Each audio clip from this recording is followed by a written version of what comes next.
이 치료를 받을 경우에, 수술을 받을 경우에 음식을 먹고 그 소화하는 방식에 어떤 영향을 미칠 수 있지 않나 그런 생각이 드는데요. 역시 이제 수술을 해서 위를 부분적으로 절제하거나 혹은 위를 100% 제거하는 수도 있죠. 위를 전절제하거나 이제 이런 경우에는 배 안의 환경이, 뱃속의 환경이 수술 전과 수술 후는 완전히 달라진 거죠. 그래서 이제 새로운 환경에 적응을 해야 되는데 그 중에 하나가 아무래도 이제 소화 능력이라든지 이런 것들이 수술 전보다 못하기 때문에 또 음식이 위가 가지고 있는 중요한 기능이 이제 많이 소실이 됐죠.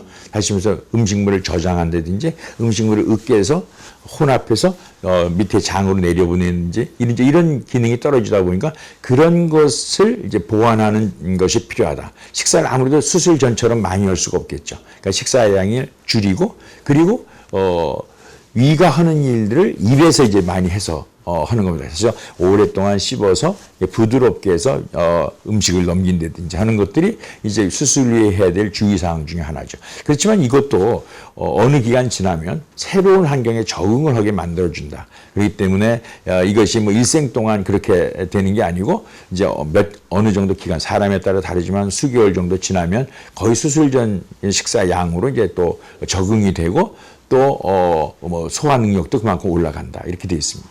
수술을 앞둔 그 위암 환자들이 그 약물 복용이라든지 뭐 식사 방법에 대해서 궁금해하시는 분들이 많더라고요. 좀 당부하실 부분이 있을까요? 과거에 비해서 이제 고령의 환자분들, 이제 이런 환자분들의 이제 빈도가 높아지고 있죠. 왜냐하면 평균 수명이 늘어나면서 노인 인구가 늘어나고 또 위암이라고 하는 병이 특히 이제 고령의 환자분들에서 많이 발생하는 암이다 보니까 신체는 건강하지만 여러 가지 이제 동반 질환을 가지고 있는 경우가 많습니다. 뭐 예를 들면 고혈압이나 혹은 당뇨나 혹은 경우에 따라서는 또 요새는 이런 심장 질환으로 해서 스텐트를 넣는다든지 뭐 이런 분들이 많습니다. 그래서 특히 이제 뭐 여러 가지 약제에 대한 것은 수술하기 전에 그분이 복용하고 있는 약을 우리가 다 점검해서 수술에 방해가 된다든지 수술에 장애가 되는 약이 있으면 거기에 대한 걸 미리 이제 컨트롤하고 우리가 수술을 하게 되고요.